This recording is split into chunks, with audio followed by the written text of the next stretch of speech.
ঈদগাহ মাঠে আর কি গতকাল একটা ফুটবল টুর্নামেন্টের সেমিফাইনাল খেলা ছিল মধ্যের চর আর বাটি কৃষ্ণগড়। এর মধ্যে লাস্ট 3 মিনিট আগে খেলোয়াড়দের মধ্যে একটা ধাক্কা দেখতে হয়েছে। পরবর্তীতে এই দর্শক মাঠে নেমে গেছে ওই যে মধ্যচরের পক্ষে, পরে হাতাহাতি হয়েছে, পরে কমিটি গুলো বাধা দিতে গেছে, পরে কমিটির সাথে তাদের একটা ঝগড়া সৃষ্টি হয়েছে। তা যাই হোক, গতকাল প্রাথমিক ভাবে আমরা একটা করছি। তা আজকেও ইউনিয়নের বিএনপি নেতৃবৃন্দরা নিয়ে আসছি আমি এটা শেষ করার জন্য। আমরা দরবার মানাইতে মানাইতে এদিকটা শুনি যে ওই পূর্ব পাড়ার আর পশ্চিম পাড়ার ঝগড়া লাগছে। পরে পরিস্থিতি নিয়ন্ত্রণে আনতে আমি এসিলেন মহোদয়, নির্বাহী ম্যাজিস্ট্রেট আমাদের এসিলেন মহোদয় ফোর্সও আসছে আর কি পরিস্থিতি নিয়ন্ত্রণ। গতকাল বাটি কৃষ্ণগড় এবং কলেজপাড়া রোডে খেলা ছিল। তারপর কলেজপাড়া রোডে একটা গোল দিছে। তারপর আবার বাটি কৃষ্ণগড় সাথে 2 মিনিটের ভিতরে 2টা গোল হয়েছে।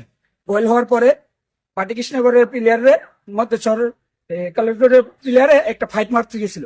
ফাইট মারার কারণে তারপরে কলেজের সারা ভিতরে ঢুকে গেছিল। ভিতরে ঢোকার পরে আমাদের যে কমিটি আছে মধ্যচরের ঈদগাহ মাঠের, তারা আইসা তাদেরকে ফিরানোর মাধ্যমে তাদেরকে সাথে মারামারি শুরু হয়ে গেল। এরপর যে দুই আটি বরবারি এবং পূর্বপাড়া নিয়ে একটা মারামারি সৃষ্টি হয়ে গেল এবং এই মারামারি প্রায় 1 ঘন্টা চলছে। তারপর আমরা স্থগিত করছি এবং আজকে সকালে এই 10টা থেকে ঝগড়া শুরু হয়েছে। এখন সেনাবাহিনী পুলিশ আসার সাথে সাথে ঝগড়া স্থগিত হয়েছে।